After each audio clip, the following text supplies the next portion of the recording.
Hello, everybody. Welcome to Mikestand. Sorry, I'm a tad late here. We're had some stuff around the house here come up, so had to take care of that. So with that, um, we're just gonna wait a few minutes, give people a chance. Had some stuff around the house here come up, so had to take care of that. So anyway,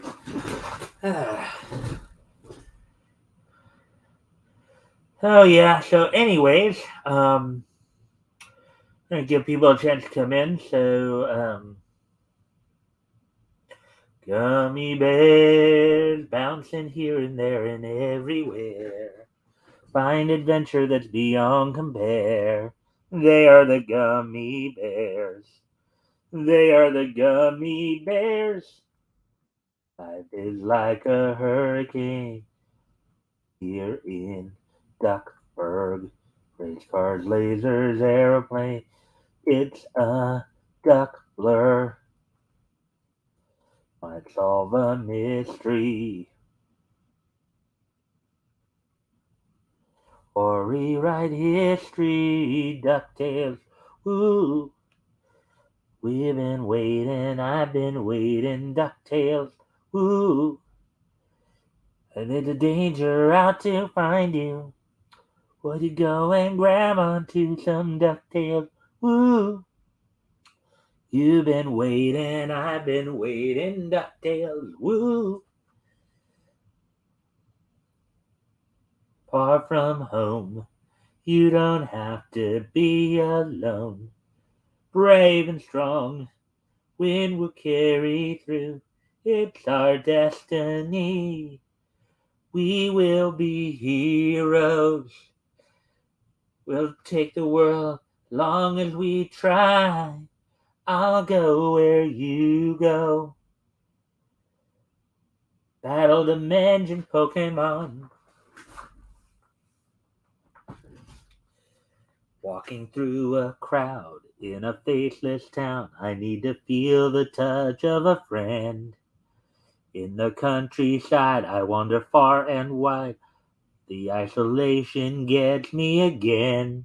I don't know where to go when I feel like crying. Oh my, I want to open myself, do something new. I gotta stop and grow up a bit. Then suddenly my intuition and my wisdom grow. And then I know that most of all compassionately, strangers wherever they go, thank you for waking me up. Go speed racer, go speed racer, go speed racer, go. Go speed racer, go speed racer, go speed racer, go. Let's see what else. Defenders of the earth, defenders. Out of the shadows, or out of the. He's faster than light. Flash Gordon. Lord of the jungle, the hero who stalks. The beast call him brother, the ghost who walks. Mandrake. I'm sorry. Ghost who walks. Phantom. Defenders of the earth, defenders. Master of magic spells and confusion. Enemies crumble with fear and confusion. Mandrake, defenders of the earth, defenders. Out of the his skills conquer all. Armed with his power, we never will fall. Lothar, defenders of the earth, defenders. Are for heroes. For becoming defending the earth. Defenders of the earth, defenders. Defenders of the earth, earth, earth. Let's see.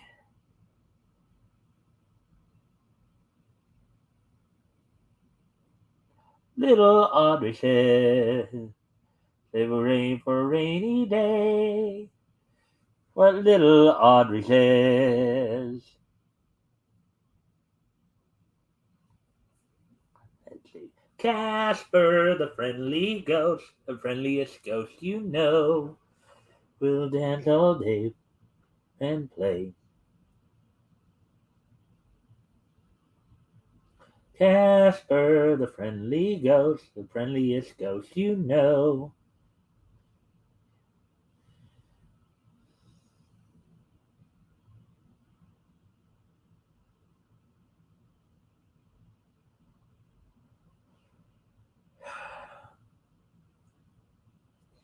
Anyways,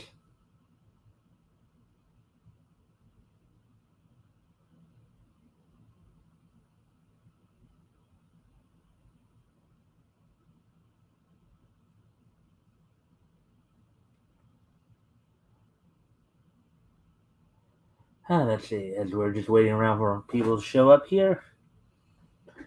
Huh.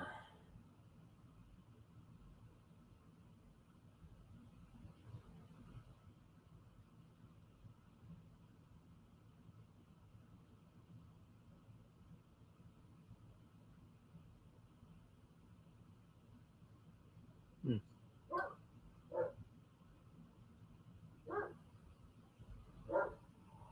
Let's see now. What else? Popeye the Sailor Man. I'm Popeye the Sailor Man. I'm strong to the finish when I eat my spinach. Popeye the Sailor Man. I'm Popeye the Sailor Man. I'm Popeye the Sailor Man. I'm strong to the finish when I eat my spinach. Popeye the Sailor Man. Let's see. Figure eight has half of four. Figure four, or figure four is double eight, or figure four is half of eight. Figure eight is a double four. It's a circle that turns round upon itself.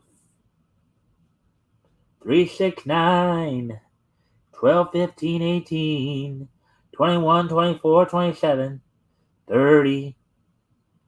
3, 6, 9, 12, 15, 18, 21, 24, 27, 30. Well, hello, we have a third person here, so I guess we can get started then. So tonight we're going to go through a CBR roundup where I'm going to go over some articles from CBR. I'll probably be starting off with, primarily tonight's going to be anime, and cartoon related news. For those of you who missed last night's show, we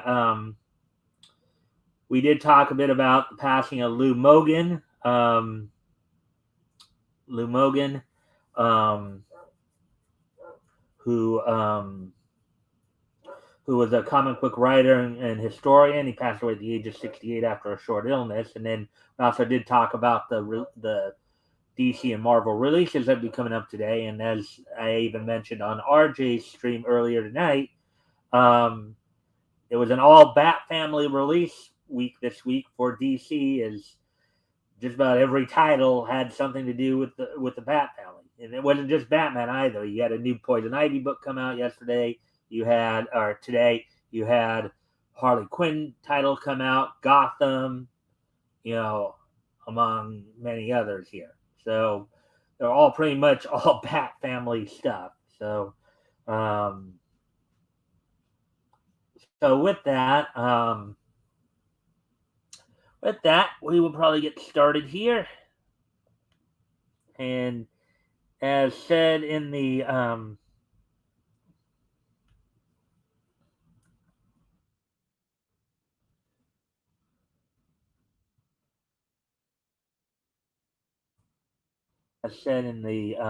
banner there, if you all can go ahead and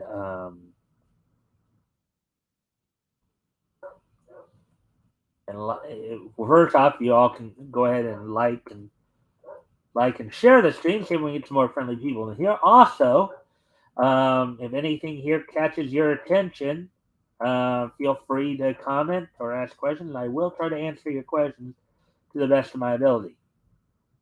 So,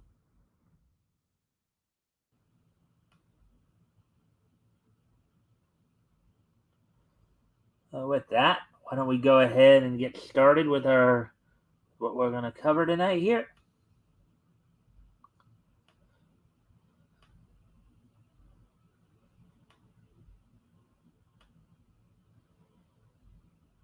Also, don't forget, of course, we will have wrestling wrap up a little later, and our nightly look at this day in each history also on the show. Um, so with that, let's go ahead and get started here. The first story we're going to look at here is this one down here. All right, so Gosaku Ota, Mazinger Z artist, dies at age 74. So this would apparently be the first passing of 2023 in the anime manga um, portion of our community. So the creator of the manga Mazinger Z, Gosaku Ota, died on December. Okay, so actually it was on December 12th that he died, the age of 74. So actually it was the end of last year. I guess they're just now after catching pneumonia following improvement from COVID-19. Um, Article by Miki Suzuki, published, well, according to this, published a day ago, but it was, when I originally picked it out, it was still inside of the day. But anyways, manga veteran Gosaku Ota, the creator of Mazinger Z, died on December 12th at the age of 74. Studio Nue's co-founder, Haruka Takachiyo, shared the sad news on January 1st through Twitter after receiving a mourning postcard. Anime News Network reported that Ota caught COVID-19 at the end of November. An ambulance transported him to the hospital, where he received treatment and his condition stabilized. However, due to the infection, his strength decreased and he contracted pneumonia, eventually passing away due to the infection.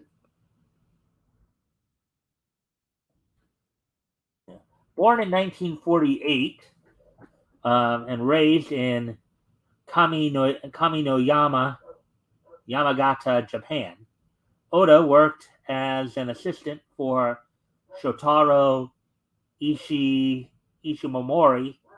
the creator of 009 regarding Cyborg and Kamen Rider, who passed away in 1998 due to heart failure.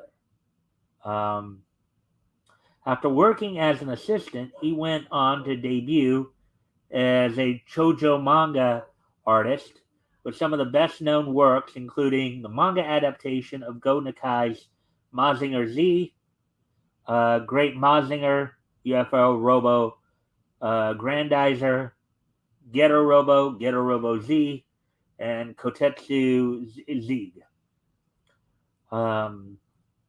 Additionally, Ota drew the latter half of Machine Star, created by Nakai, the first half of which was drawn by Ken Ishikawa, a protege of Nakai who died in 2006 at 58 years old. Ota also illustrated the fishing manga titled Suri Baka Taisho. So something tells me that part of the translation there is idiot because baka is is basically the Japanese word for idiot, which debuted in 1981 and received consolidation into a tankobon into 10 tankobon volumes. Additionally, he created Razor X anime and drew the manga Mach SOS. His colleague Go Nakai wrote the Razor X manga, and the anime adaptation Oda worked on ran for a year from 1976 to 1977 with a total of 36 episodes. Ota and Nakai conceptualized the anime together as a side project while they were busy working on the various Mazinger series. Groiser X um, follows the story of the Gyra aliens who are hidden in the Arctic and plan to conquer the Earth. Sounds very similar to Science Ninja Team Gatchaman, which here in the States we know more as Battle of the Planets. But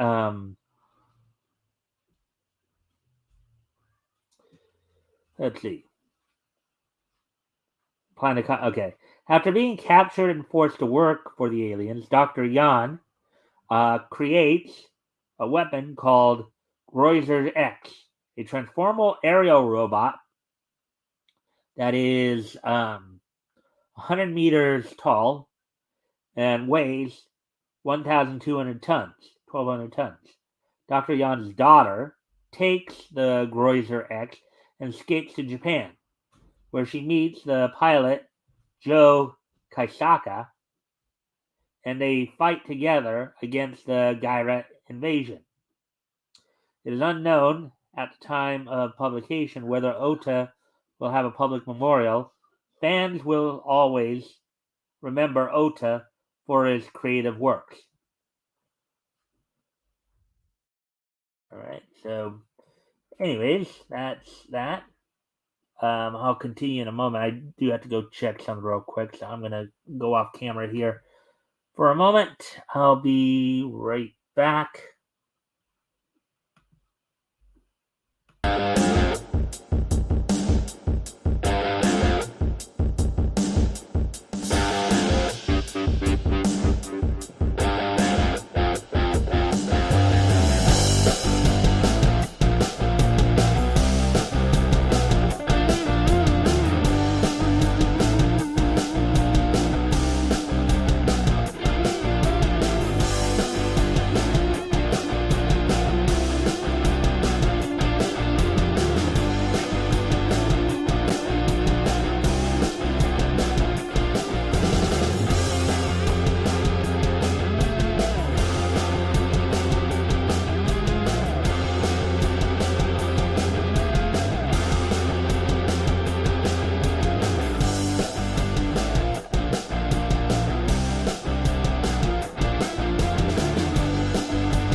All right, so we're back. So let's get ready to move on to the next article here then.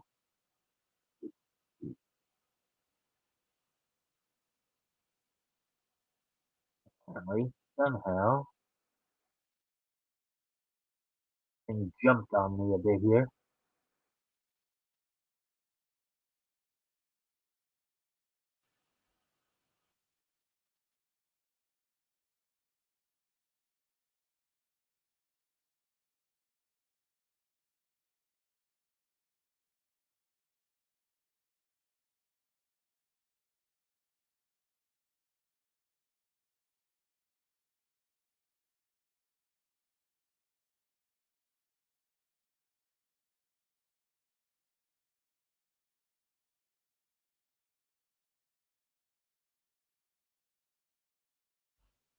Yeah, there was the.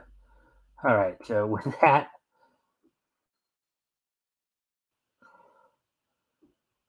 all right, so here's the next article we'll look at here. Buddy Daddies drops action-packed trailer revealing its theme song. In a new trailer, upcoming series Buddy Daddies, Kazuki and Ray have met their match in a very unlikely target. 4-year-old mob boss daughter, Miri.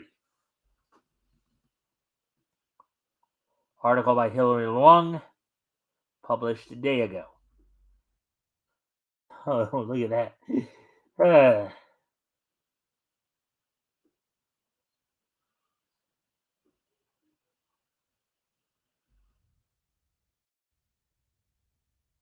Buddy Daddies' new trailer demonstrates how much chaos one little girl can bring to two seasoned assassins' lives. Um, Aniplex dropped a new trailer for the upcoming original anime on their YouTube channel. The first trailer introduced the two new papas, Kazuki Kurusu and Rei Shua, who suddenly find their hands full with the daughter of a mob boss, 4-year-old Miri. The majority of the first trailer presented a flustered Kazuki trying to keep Miri out of trouble. Oh, that does sound like, you know, cute little girls doing cute little things. Well, cute little kids, period, will just endear just about anybody. But a cute little 4-year-old sitting here making life promote for a couple of seasons of time. That sounds quite interesting. Ah, and this new second trailer shows Kazaki having perhaps an even harder time dealing with Miri. Viewers can hear a snippet of the opening theme song, "Shock," performed by Hayate. Durden will perform the ending theme song, "My Plan."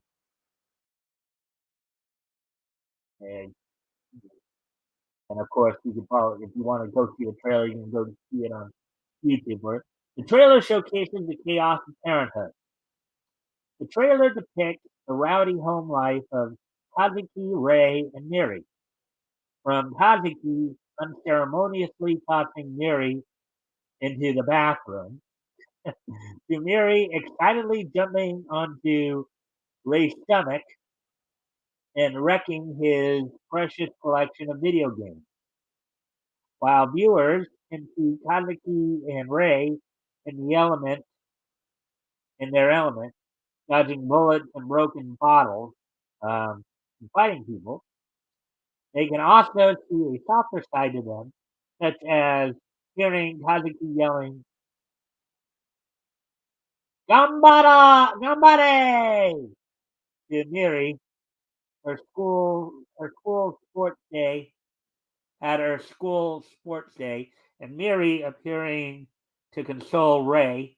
Buddy Daddies has built anticipation up by releasing character trailers leading up to the premiere, starting with Kazaki's hilarious promo. Now, mind you, we're in January now, so January is usually the release month for the winter anime season. So we're probably going to be seeing a lot of information come along for some of the winter releases here for 2023 here. So the composer of the pop duo Yasobi Ayase first rose to popularity with the release of his song "Last Resort." Yo Yasobi released the opening "Shukufuku" for Mobile Suit Gundam: The Witch from Mercury. So that one was this past fall here. That was a release in this past fall. For which he composed and wrote the lyrics. He also arranged and composed the opening theme for Idolish 7, Third Beat. Buddy Daddies will be the first anime three-member group. Durden will, three-person group, three-member group, Durden will participate. Directed by Yoshiyuki Akai at PA Works, with the story written by Ryo Shimokura at Nitropolis, and music composed by Katsutoshi Kitagawa. Buddy Daddies follows two assassin best friends, Kazuki and Rei, who could not be more opposite in their personalities. Kazuki, voiced by Toshiyuki Toyonaga, Bungo Stray Dogs and Yuri on Ice, is a criminal contractor um, coordinator who spends his time gambling and flirting with women, while Rei, voiced by Koki Uchiyama of Bibliophile Princess and Haikyuu, prefers to drown himself in video games. Their lives experience an upheaval one day when Miri, voiced by Hina Hino of Ayakashi Triangle and Devil is a Part-Timer, comes into their lives. The adorable found family from Buddy Daddies will make their debut on January 6th. So 3 days, it'll basically be this Friday on Crunchyroll. Wow. So you have, so now it seems like we're getting into a trend of anime focusing on found families, as of course with the Smash It by Family during the summer and fall here of 2022. Now we get another found family anime with Buddy Daddy. That's going to be very watch for those who may get a chance to watch it. So, anyways,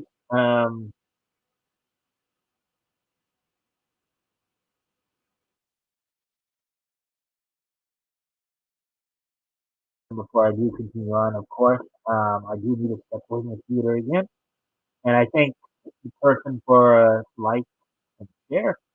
Anyways, I'll be gotta go away for a moment.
And I'm back. Now let's look on to see what more we can find here. That 30-minute mark. So good, I guess. Let's see. That's romance manhwa.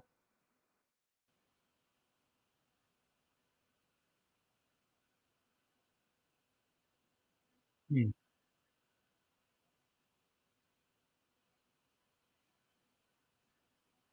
Right, the best romance. This one sounds like an interesting one for those who might be into manhwa, which are Korean comics.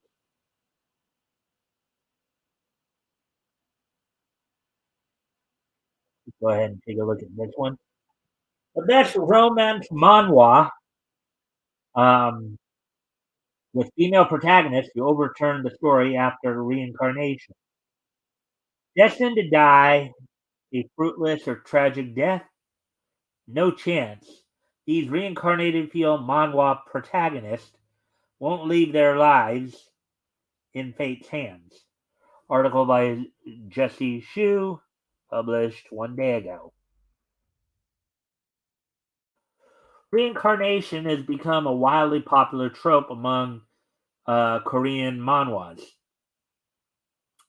As I said, manhwa is a Korean comic, basically, just as manga is Japanese comic, and manhwa is a Chinese comic. So just as you see there, manhwa is spelled Manhwa. Manga is Manga, and then manhua, as we try to pronounce it, Manhua. So just so you know, while some protagonists get lucky and find themselves in a position where they have both power and respect, others are thrown the short end of the stick and are powerless or as disposable side characters. Of course, no one would want to accept such a tragic fate, but there are a few who would dare to completely go against the fate set out for them. Here are some examples of female manhwa protagonists who decided to subvert fate with their own strength. Wow. Untouchable lady. These people are no longer considered family.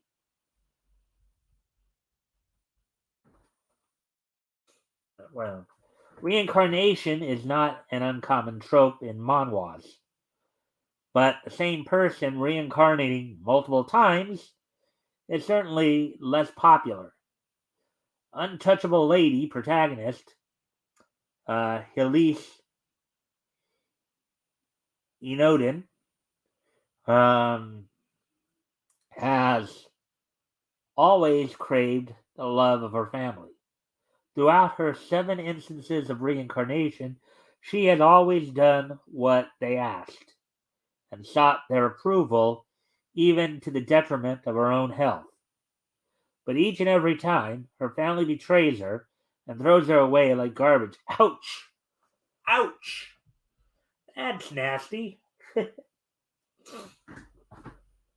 In her seventh life, as she watches her brother Ricardo beg her to die in the place of their stepsister Gabrielle, Elise completely loses any lingering attachment to the people she's supposed to call family. In her next life, she vows to abandon them first. It is extremely satisfying to watch Elise regain her own self worth and use her powers for herself. Wow. It is just as gratifying to see how powerless her family actually is against her once she really puts her foot down.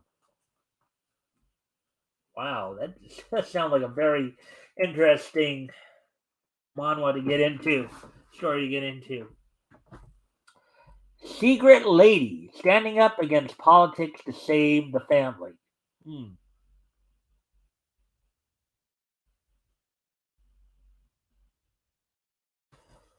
Let's see. Rosentine was born into a ducal family of strategists known as the Argents, but she holds a secret. She possesses the ability to see ghosts and retains memories of her previous life as Jung. Sol Woo, a Korean girl in modern times who could also see spirits.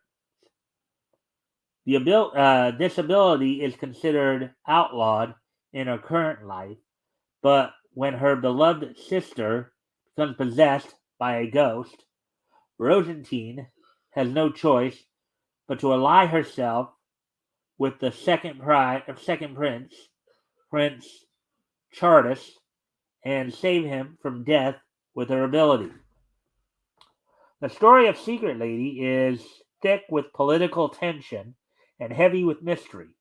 Coming from a family of strategists, Rosentine um, uses her wit and cunning to her full advantage as she tries to keep together the warm family she finally has in this life. Dr. Elise, modernizing medicine in ancient times. Oh, look at that! She looks cute.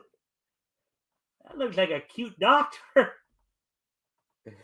Ah, she's cute, isn't she?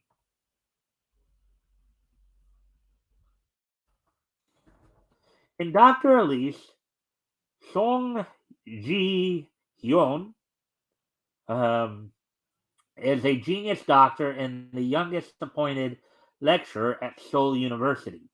She retains memories of her previous life as Elise de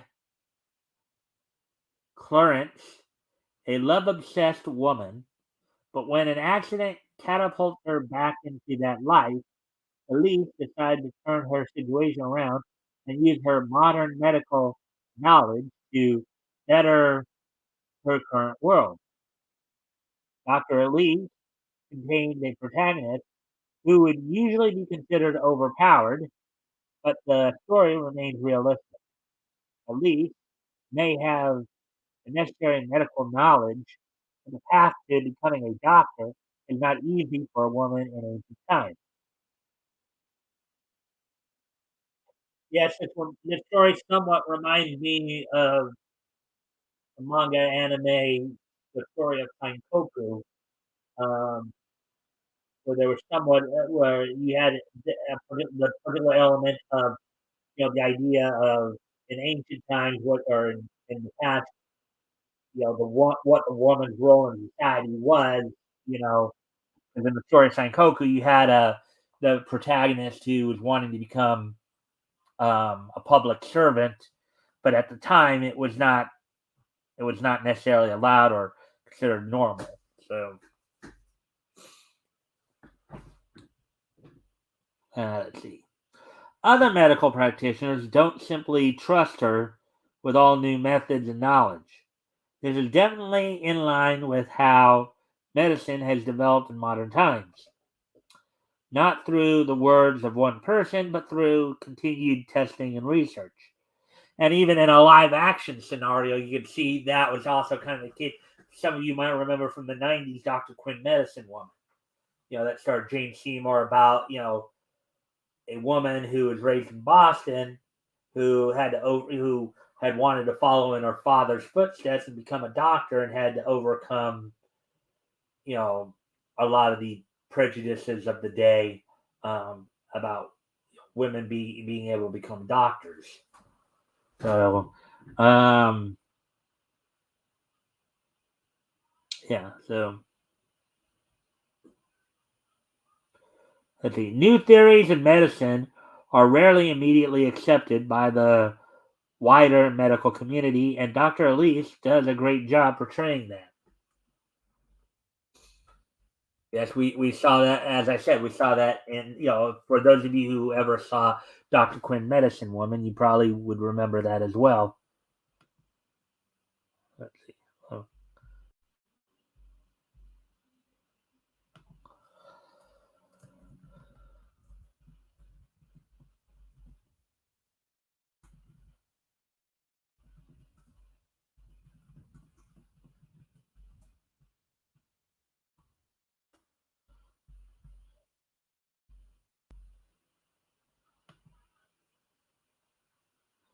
Oh, let me see.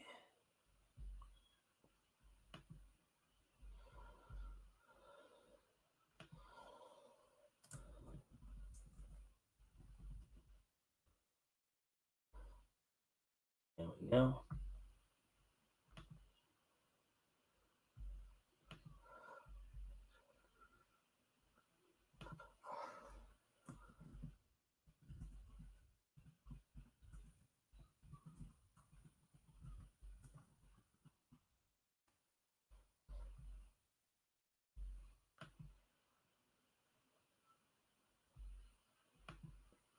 All right. So, anyways, um,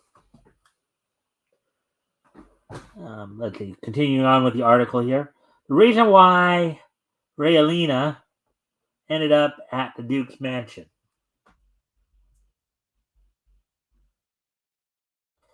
After an unexpected accident, uh, Yunha wakes up to find herself in the body of Rayaliana Macmillan, the eldest daughter of a baron in the story of a novel. Unfortunately, Rayaliana is just a simple side character who is destined to be poisoned by her own fiance. But Yunha does not want to die again. To escape her own death flag, she enters a 6-month fake marriage contract the novel's male lead, the cold-hearted Duke Noah Wingnight.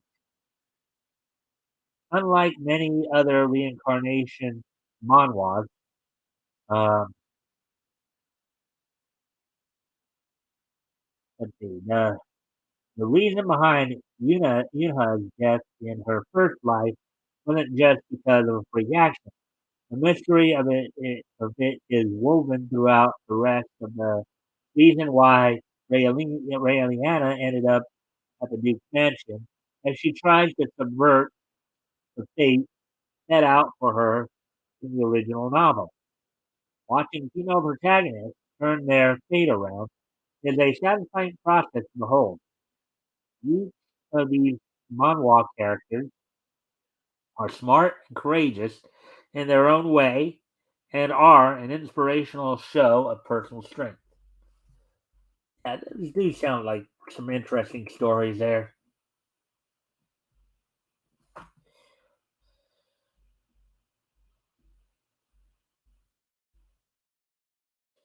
All right, let's see. We'll try to okay skip to the rest of or have at least one day ago. So get up to what to expect from Fairy Tale. All right, that I don't think would contain spoilers. That's just for Fairy Tale. We got an article coming up for Fairy Tale fans. Um, looks interesting. Uh, from 15 hours ago. What to expect from the Fairy Tale 100 Years Quest anime?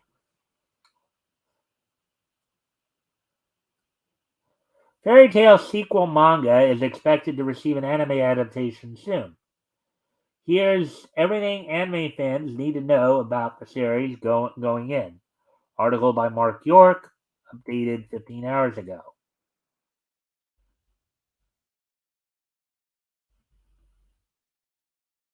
Almost like the way they drew this, the characters almost look close to being chibi like, but it's just the way that they, I guess, drew it. um, yeah, just kind of. Anyways, just as Hiro Mashima's fairy tale manga received an anime adaptation, its sequel will also be receiving the same treatment, titled Fairy Tale 100 Year Quest. The manga follow up began in July 2018, and the confirmation of an anime series landed in July 2021, so about a year and a half ago. Considering the original fairy tale anime rivaled popularity of Shonen Jump's Big Three, which, of course, as we know, are One Piece, Naruto, and Bleach, I believe. Um, there's no telling how successful its next installment will be. Assuming, or wait, I'm sorry, no, Shonen Jump. So I know, actually, let's see. That would be One Piece, Dragon Ball, and I can't remember the third one off the top of my head. But anyways, oh, maybe Naruto is one of. Anyways, there's no telling how successful its next installment will be. Assuming it does anywhere near as well as its predecessor, it's worth diving into what the series is all about. The manga sequel picks up where the original fairy tale left off. Natsu, Lucy, Gray, Urza, Wendy, Happy, and Carla have all embarked on a 100 years quest in the northern continent of uh, Giltina. As the title implies, the job is so difficult that nobody's been able to complete it in at least a century. Regardless, in classic fairy tale fashion, Natsu is confident that he can succeed with the help of his friends. The threat level escalates in Fairy Tale 100 Years Quest. The titular 100 Years Quest that Natsu's group undertake requires them to seal the five dragon gods. These five dragons are so powerful that each one of them has the potential to wreak havoc on a global scale. This puts them all on the same level of the threat of acnologia of the previous series. As difficult as sealing these dragon gods sounds, they're not the only challenge that Natsu and company must face. Back home, a new mage by the name of Toka has joined the Fairy Tale Guild in hopes of meeting Natsu. She seems like a nice fit for the guild, but harbors a sinister personality deep inside of her. Known as the White Mage, this dangerous being apparently has the ability to steal and erase others' magic. If the five dragon gods are the acnologia of 100 Years Quest, then the White Witch would be the Zareth of this series, and she's referred to as such.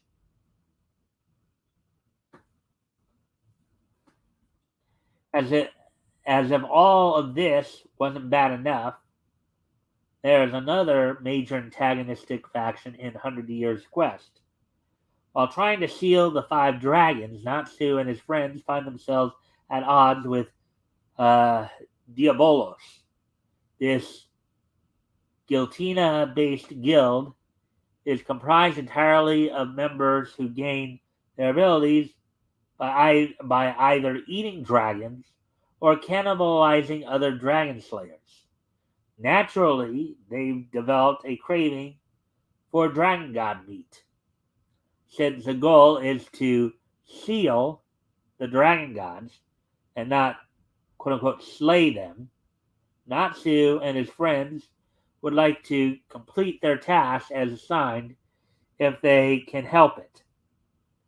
In any case, Diabolos doesn't exactly have the best of intentions. So it would be best if they didn't get their hands on the dragon god's power. So you got a couple of antagonists there who basically somehow end up eliminating other people's powers in their methodology as part of the thing. Fairy Tale 100 Years Quest could be a hit anime. Yes, I mean following up on of course as long as they don't woke it, as long as they don't try to go well. I don't think that it's from the Japanese we have to worry about. It's when here in the States likely will be the Dallas crew who will probably dub it because they were the ones who dubbed Fairy Tale, so they'll probably have the inside track. The Dallas crew, formerly known as Fun, but now they're working out of Crunchyroll. But anyways, besides antagonist, 100 Years Quest should have plenty of things to keep veteran fairy tale fans happy. Um, there will be plenty of cameos from old characters, callbacks to the original series, comedy, fan service, and I'm sure everybody remembered the fan service of Lucy and Urza in particular. um, Action and everything else that gave Fairy Tale its unique charm. Anyone who was a fan of Fairy Tale will likely get fired up watching 100 Years Quest, and I would agree with that. I would very much agree with that. While no information has currently been given about when 100 Years Quest first slew of episodes will be released, there's still plenty of buzz surrounding the upcoming anime series. Should generate a large following, bringing back fans of the original fairy tale while winning over newer anime fans with its exhilarating action and likable characters. As long as the anime can capture the magic of the manga, it should be met with great success. And will probably be successful here in the States as well, as long as they don't go woke with it. As long as they don't sit there and try to wokerize it. Uh,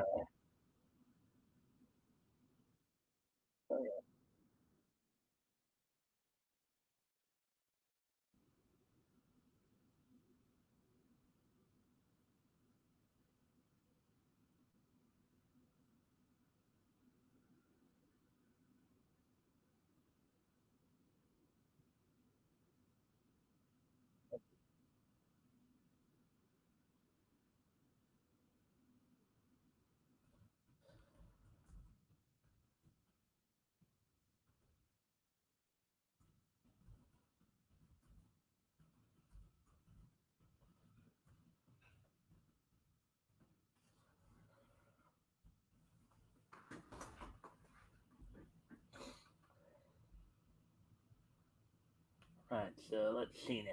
So we're at, wow, we're already at 52 minutes, 56 seconds. Okay. We're coming up on an hour here pretty quick then. Okay, so let's see.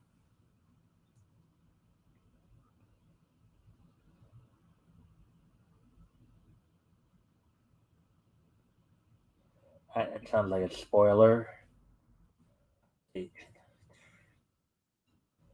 Spoiler.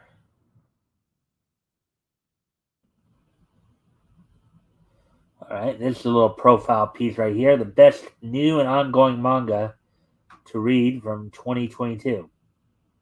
All right, so let's take a look at this.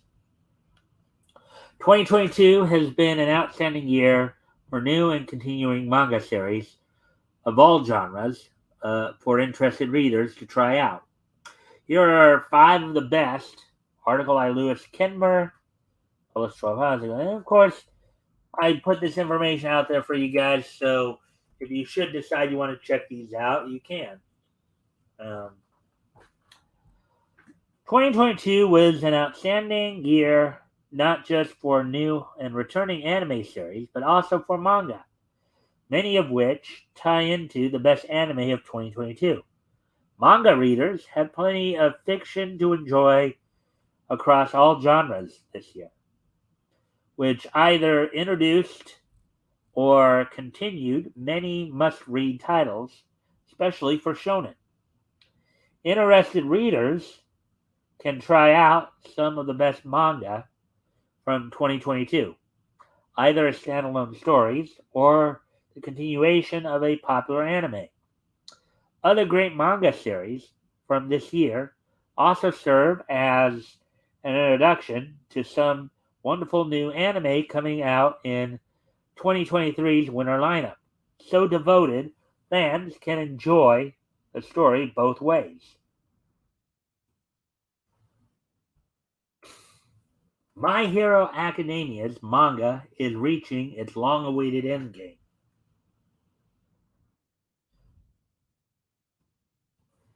Even if the My Hero Academia anime is going strong with season 6 and its exciting war arc against the Paranormal Liberation Front, some die-hard fans still want more, and 2022 delivered. Regardless of the anime, the source manga ranks among the best to read in 2022, with the overall story reaching its true endgame at last. All throughout the year, manga readers watched breathlessly as Izuku Midoriya, known as Deku, and his few surviving allies took the fight to Tomura Shigaraki to finally decide the world's fate, and both sides are using new quirks and strategies like never before. With My Hero Academia on the verge of completion, now is a great time to dive into the manga and join other readers in watching this series finish with a bang. Chainsaw Man's manga has so much more to give. Chainsaw Man was the anime breakout of the year 2022 as it premiered during this past fall. The first season of Chainsaw Man just completed, I believe, like last week. So, um, and new and veteran fans alike were eager to watch the anti-hero devil hunter Denji tear it up on the small screen. Part of the hype came not just from the anime trailers, but manga readers' knowledge of exactly what they were in for.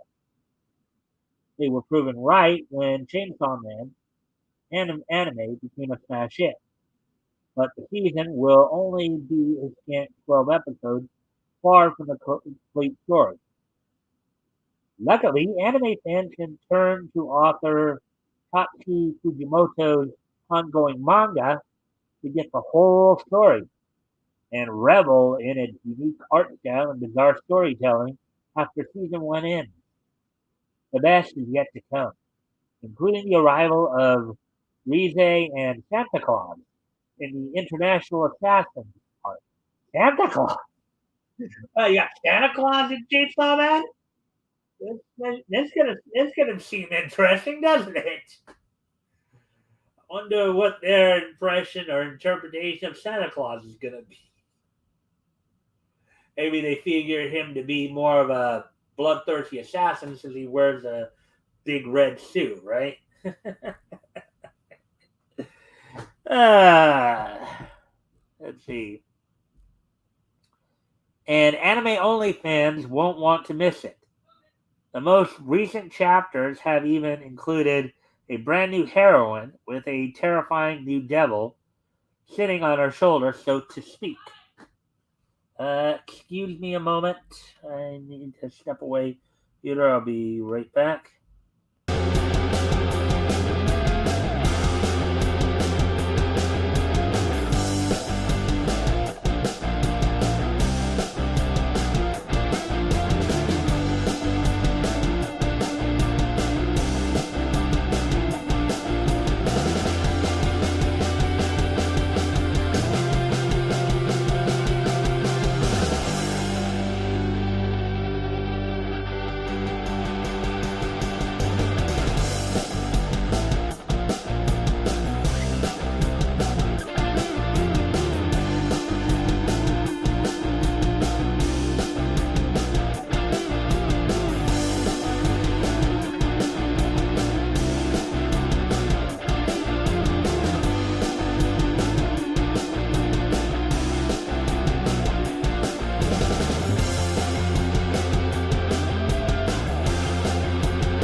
Oh,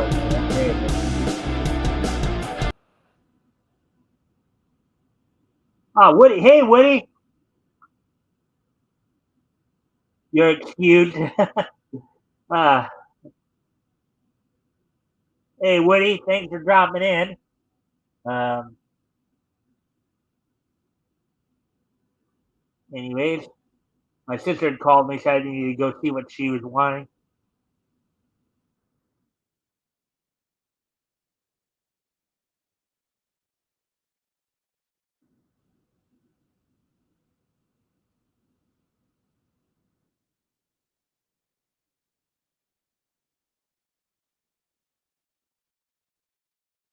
And as always, since we did have, feel free to, of course, comment and or ask questions if anything catches your interest. Also, if you can like and share the stream, see if we can get some more friendly people in here. That'd be appreciated. So with that, let's go ahead and continue on with the article here. Let's see. Where we at? Oh yeah. Okay. All right. My Dress Up Darlings manga is still ongoing. Now that was another big hit that they talked about on the anime side of things. Look at that girl. She's striking a bit of a pose there, isn't she? Hmm. My Dress Up Darling um, was a beloved standout of the winter 2022 anime season, a wholesome but also steamy rom com featuring the charming Genki girl Marine Kitagawa and her new Dandere um, friend, the doll maker Gojo Akana. Together, they explored the wonderful world of cosplay and forged an unlikely but strong bond as friends. And there might be true love mixed in. The anime sole season ended conclusively, so romance fans eager for more can check out the ongoing manga, which is more cosplay magic to share. Okay, so let's see now.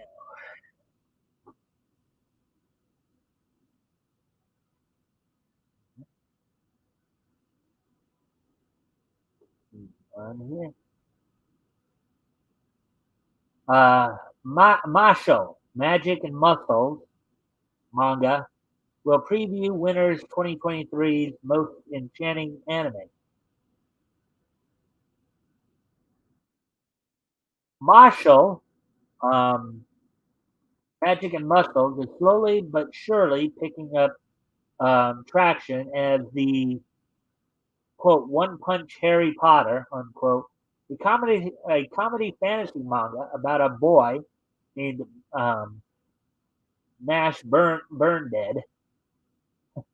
Nash Burn Dead. Okay, that's a very interesting name.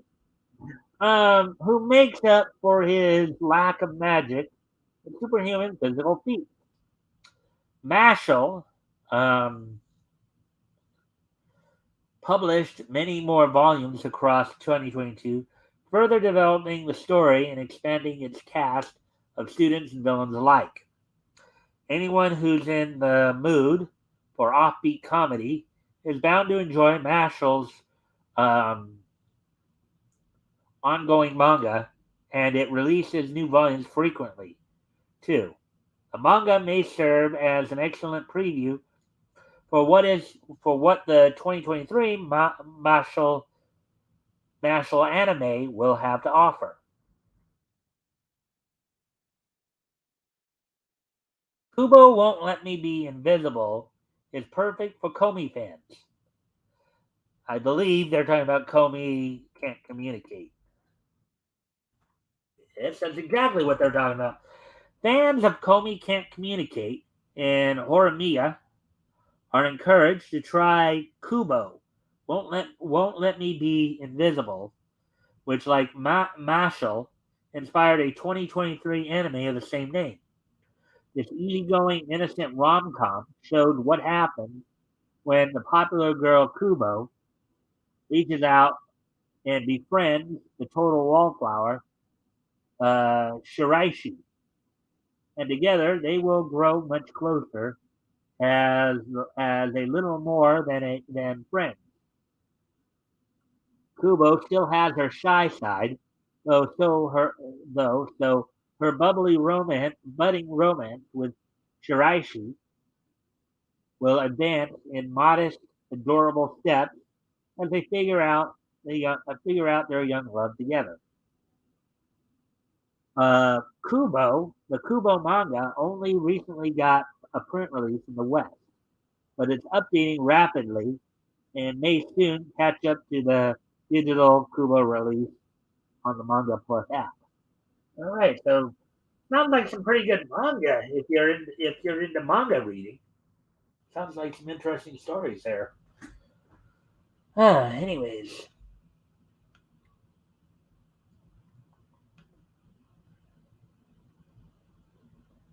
so as we get ready, move on to the next story here.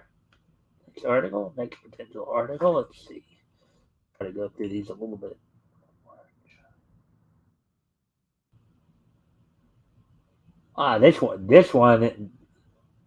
Would be an interesting read as well here. A lot of interesting articles have come. Of course, this is the beginning of the year, so anime, and January is a big release month, as I said earlier. The winter releases are coming up right now here, so more shoujo and josei series are getting anime, and why it matters. Uh, Shoujo and josei anime have never been as popular as they are today. Now, shoujo anime are, of course, those are the animes that are directed at girls, in general. Just like shonen are directed more towards boys. Josei, I would say, are series that are targeted more towards like young women. Not like not like high school or like more like 20 something women. That's what I understand. Anyways, children. Let's see. Oh yeah, I think we. Oh no, shoujo and josei anime have never been as popular as they are today. Here's why it is more important than ever that these demographic genres to trend. It is often the case. Now, part of this too could be the fact that over the past few years here, the Japanese government has started asking more mangakas or manga creators to draw more, rom com type stories. Now granted, these are more shoujo, josei. There is a lot of the romantic element in there, due to the decreasing population rate, decreasing birth rate, in the hopes of sparking the 20 and 30 somethings to kind of procreate. So let's get into this article a bit. It is often the case that a manga series only gets anime adaptations if it has won awards and has a strong readership. Many shonen titles, such as One Piece and Naruto, easily reach these milestones due to captivating audiences with their world building, action packed sequences, and charismatic characters. Unfortunately, shoujo and josei manga did not receive the same treatment. Even if a series gained popularity, fans would have to wait years for a potential anime adaptation. However, this isn't the case anymore. As anime and manga slowly become more mainstream, shoujo and josei titles are now receiving more recognition. Here is a look into the upward trajectory of these series and why the emergence matters. Now, mind you, as is the case in a lot of niche, usually most niche areas, right, tend to target specific age groups, whether or specific demographic groups, whether it's men or women, boys or girls. specific age group, specific, what have you. So that's let's see, a brief history of shoujo and josei manga. In the 1950s, shoujo manga, Japanese comics catered to young girls, was recognized as a formal manga category. Many of the artists were men until the 1960s, during which female shoujo manga creators emerged. These female artists developed a unique art style, incorporating Hawaii aesthetics, or wait, not Hawaii, kawaii aesthetics, and storytelling, um, with dramatic plot lines and characters with exaggerated emotions. However, it wasn't until the 1970s that shoujo manga's popularity reached a, in quote here, golden age. Ryoko Ikeda's The Rose of Versailles redefined gender and sexuality by introducing the first bi-shonen, androgynous male characters. Okay, the 1980s and 90s saw the creation of other shoujo subgenres. Josei is another demographic category, like shonen and shoujo, whose content targets adult women. Yeah, that's what I thought. So shoujo is targeted to young girls. Josei is adult women. You know, Josei manga is like shoujo, but deals with more mature themes like sex. Yet in the 2000s, shoujo and josei manga underwent a significant change in production as publishing companies adapted their manga series into film, musicals, and TV dramas. With these multimedia formats, shoujo and josei manga found a new home and increased their popularity. Well, think about it, even in the anime adaptations as well, too. But that was even before that. But recycled love stories caused the downward trend of shoujo and josei manga. Oh, and they have a scene here from Oron High School Host Club with Tamaki and Haruhi. Shoujo and josei manga mainly focus on romance, which is kind of like what a lot of even the and I can tell you this, if for some of you who have, well, we haven't really got to this point yet in the historical comic books, but I've seen this myself. I've done my own research. Um, as I've mentioned before on here, during the 40s and during the 40s and 50s in particular, there was quite a few, romance comics here in the States as well. There were a number of comics out there that were specifically geared towards, women and romance and all that. So, um, let's continue on here. Shoujo and josei manga mainly focus on, okay, whether it's a Cinderella inspired story like Boys Over Flowers, or a childhood friend's love tale like Blue Spring Ride. These are classic themes, tropes, what have you. It doesn't matter what the story is as long as there is a romantic plotline. Yet over the years, these romance stories grew redundant by using the same narrative and trope, only with different characters. And that sometimes you run into that. Sometimes if you do get that, where you get like kind of, the same narrative there, just bringing in, different characters to play out the narrative. Eventually, yeah, it's going to get redundant. It's going to get boring. You know, uh, After a while, when you're reading those or when you're watching the anime, it's going to get boring because you're not going to, it's not going to be as appealing because it's so repetitive. Let's see. One example of repetitive love stories is the blossoming relationship between the strange, quiet girl and the popular, optimistic guy in series like Kimi no Todoke, From Me to You, and The Wallflower.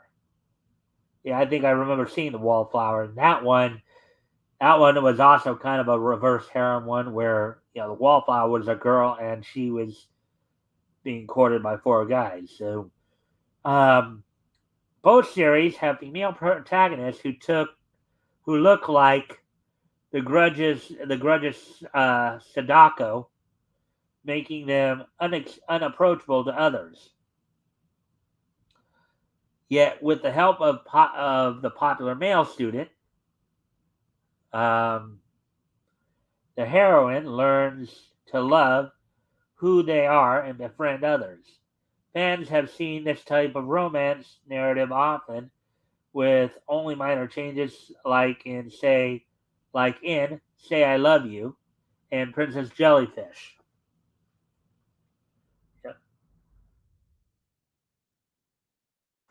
Anytime there's a popular subgenre trend in anime, this includes a mass production of anime series with similar content. One particular subgenre that attracts male audiences is the harem anime, in which the male protagonist is surrounded by many potential female suitors. Due to the popularity of harems, there was an assumption that reverse harem series would do the same. Um, yeah, the only reverse harem anime I know of that was pretty successful was Orange High School Host Club, and I guess they're gonna make that Fruits Basket as well. I guess a reverse harem is the opposite of a harem. A young woman is desired among several handsome male suitors, and must decide who she wants to be with. Some iconic examples include Oron High School Host Club and Fruits Basket, which use the generic romance formula and tropes with a variation.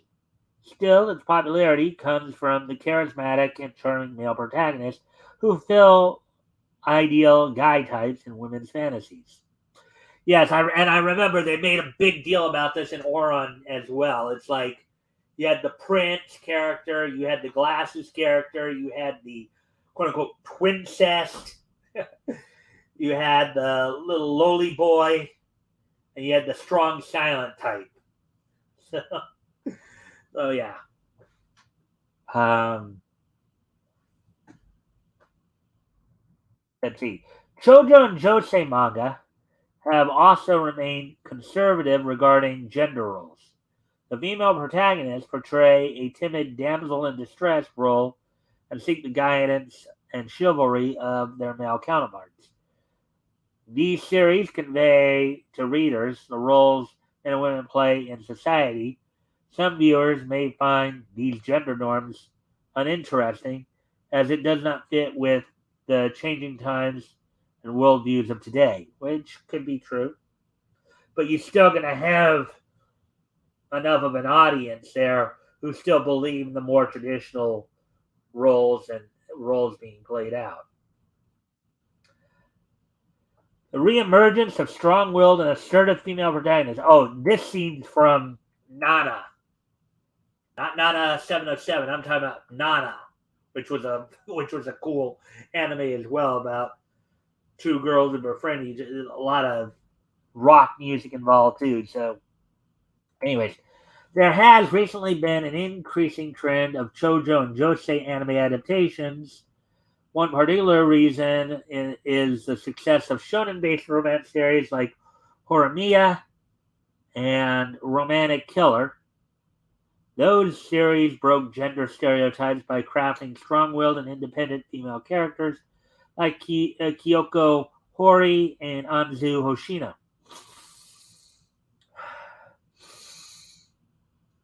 Furthermore, the isekai subgenre has expanded to telling stories about villainesses and career-oriented female protagonists. For example, Katarina Kloss in My Next Life as a Villainess and Eileen Lauren Yarchid from I'm the Villainess, So I'm Taming the Final Boss are female protagonists with bad reputations that are now reclaiming their identities. Now, mind you, we talked about those two animes recently in some articles, right? So, anyways, I need to go off camera here for a quick moment. I'll be right back. Put on some music for you guys while I'm gone.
All right. So, anyways, getting back to the article here.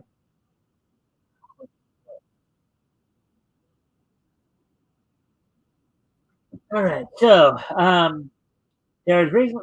Okay. Okay. Um, they make their own decisions and help those in need, resulting in a new sense of self and strong connections with others. Assertive female protagonists have been around in shoujo and josei for a long time, but only now are we seeing an interest in these series. Current viewers can identify with strong-willed and independent female leads who prioritize their well-being before romance. In Nana, two contemporary young women with the same name live together in Tokyo and trying to navigate their relationships and find their place in the world. Yeah, so that was one I was talking about. That one was a pretty cool anime.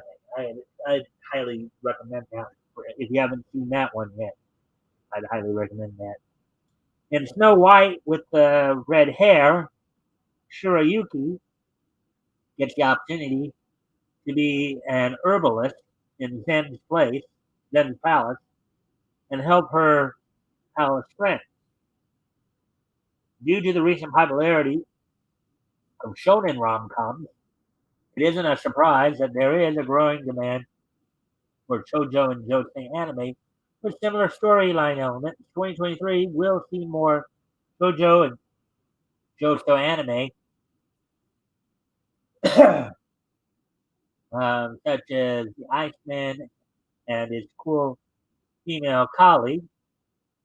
Um, and the reason why Rayalina ended up in the Duke, which we of course talked about in a previous article here, seems only a matter of time before anime and manga and witness another golden age of shoujo and josei. Well, yeah, so we got a pretty good.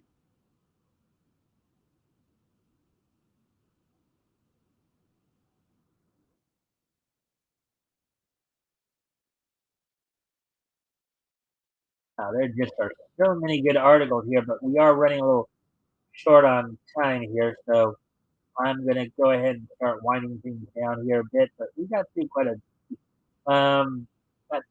few tonight. Looking at some of the stuff from anime, at least. So we'll do more tomorrow, of course. Let's see, an hour 24 here. So what we're gonna do now, we're gonna of course go on to the wrestling wrap up, as it were. Get caught up on some of the wrestling news. As y'all know, last night the Raw was on. They were holding Raw from the Bridgestone Arena in Nashville, Tennessee. A couple things happened in particular last night. Let's see, there were a couple title matches. Um, Bianca Belair had retained her title over Alexa Bliss via DQ, and Austin Theory retained his title over Seth Rollins. But during the United States title match, Seth Rollins had apparently suffered injury to his knee, which may put his immediate future in doubt for a while.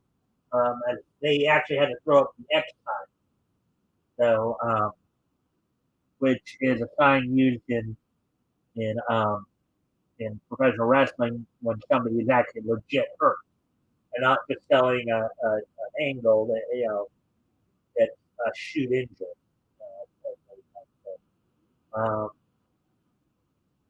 Also, apparently there was some talk of a possible Cody versus John Cena match at WrestleMania. That idea has apparently been nixed.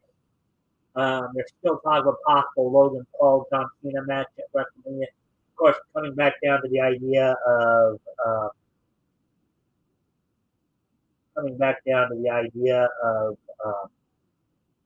whether or not will be available for WrestleMania. On um, some AEW news, um, as some of you probably heard last night on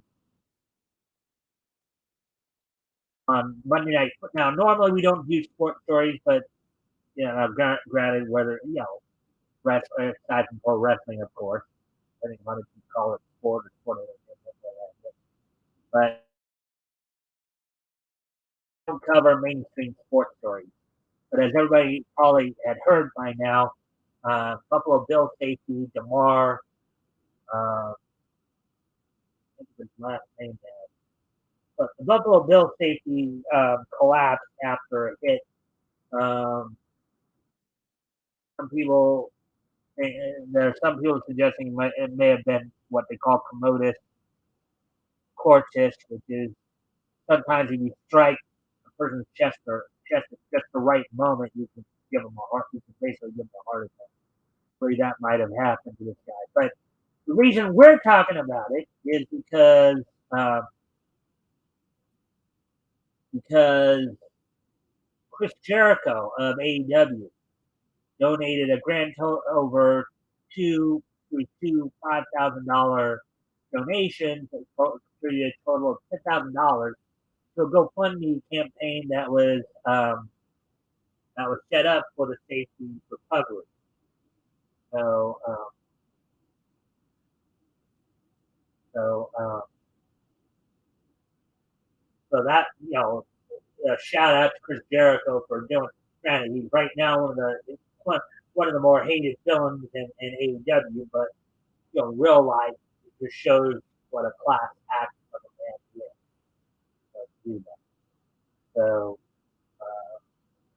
cheers to him for that.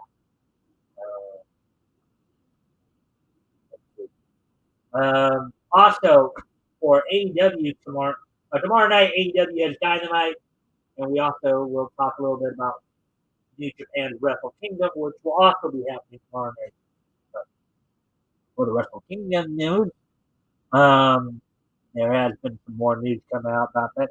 Tomorrow night, Dynamite will have on hand in the main event Joe defending the TNT title against Darby Allin. We also have the Acclaim defending the AEW World Tag titles against Jay Lethal and Jeff Jarrett. Um, let's see. We also will, and the aforementioned Chris Jericho will be taking on Ricky Stark. Swerve Strickland takes on AR Fox. Bryan Danielson takes on Tony Nese. And in a women's tag match, TBS champion Jade Cargill and Red Velvet will be taking on Sky Blue and Kara Hogan. Now, um, of course, as I mentioned last night, there's some drama developing there, and there might be some drama developing again with the baddies this time with Red Velvet. Now, some of you may remember Kara Hogan recently. Well, I don't know if she was kicked out or she left the Baddies. Oh, about 6 weeks ago, I'd say. Month and a half, 2 months ago. So now Kara Hogan's going after Jade. There's some talk that maybe Red Velvet might also be going after the TNT, TBS title as well. So um, that that news is still developing, and we'll continue to follow that. Um, also, as I mentioned before, New Japan's Wrestle Kingdom will be happening tomorrow night as well. Uh, Now, as I've already mentioned, WWE's Carl Anderson will be there defending his um, never openweight title, uh, and uh, and it's already been decided that Mercedes Verano, better known to fans during her time in the WWE as Sasha Banks, will be making appearances there. Now, announced earlier today, or from what I saw on WrestleMania earlier today, um, Mercedes' partner from the WWE, Naomi, aka Trinity McCray 2, will also be making an appearance at Wrestle Kingdom, apparently, as she kind of dropped that hint on her Instagram, as it were, I believe, showing a picture of her in Tokyo, noting that she had arrived in Tokyo. They have any of the listed here.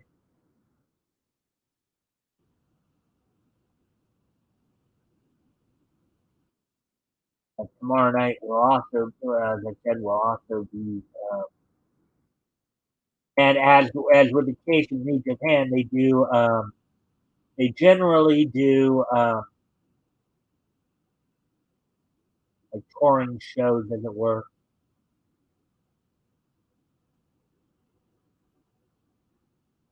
later this month. New beginnings for will be happening.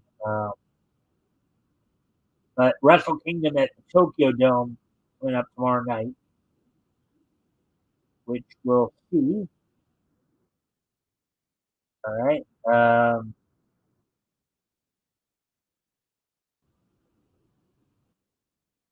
Let's see. So, I said Carl Anderson defends his never open weight title against Tama Tonga. Let's see. And Tama Tonga, as I recall, is I think he's the son of Meng, aka Haku. Yeah, he's King Tonga Jr. So, and of course, uh, his adopted father is Haku. Um, Yuta Ilio is adopted brother, but with that, Tama Tonga will be going after the open weight title against Carl Anderson. Um, the main event will see Jay White defend the IWGP World Heavyweight title against Kazuchika Okada. Um, Will Ospreay will be defending the IWGP United States Heavyweight title against Kenny Omega, AEW Omega, who is also vying right now in that Best of 7 series that will conclude next week um, in Los Angeles. Probably the reason why they didn't have the final tonight. In a four-way match for the IWGP Junior Heavyweight Championship, champion Taiji Ishimori defends against El Desperado, Hiromu Takahashi, and Master Wato. Uh, and some other men. In the New Japan World Television Title Tournament final, Zack Sabre Jr. takes on Ren Narita. FTR will be defending the IWGP Tag Team titles against the tag team of Dishamon, Haruki Goto, and Yoshihashi. Kyrie defends the women's title against Tom Nakano. The junior heavyweight tag titles up for grabs is Catch 22 of Francesco Akira and TJP, known to most fans as TJ Perkins, takes on the tag team of Chaos of Leo Rush and Yo. And then we do have some other notable, uh, including, let's see, Tatsumi Fujinami will be involved in a match in which he teams with Minoru Suzuki and Tiger Mask. And I wonder if that the actual original Tiger Mask?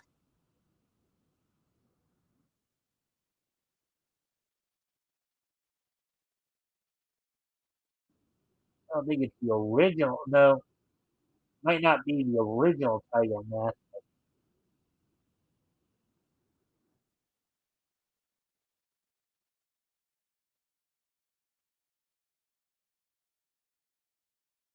Yeah, he was trained probably by the original Tiger Mask. So this, I think, is the latest incarnation of Tiger Mask. But anyways, they'll be teaming up to take on former NWA World Heavyweight Champion Satoshi Kojima, Togi Makabe, and Yuji Nagata. Some of you may remember Yuji Nagata from his time in the late '90s in WCW. So that's what you have to look forward to for Wrestle Kingdom tomorrow. And as we mentioned, of course, um, possibility of former WWE Women's Tag Champion uh, Sasha Banks and Naomi may be both making appearances there, albeit under probably their real name. You know, yeah, Mercedes Bernardo. So it is stated that she'll probably be there under her real name, and um, Naomi will probably make an appearance as under her real name of Trinity too. So, so with that, why don't we go ahead now and finish things off by look back at this day in week history.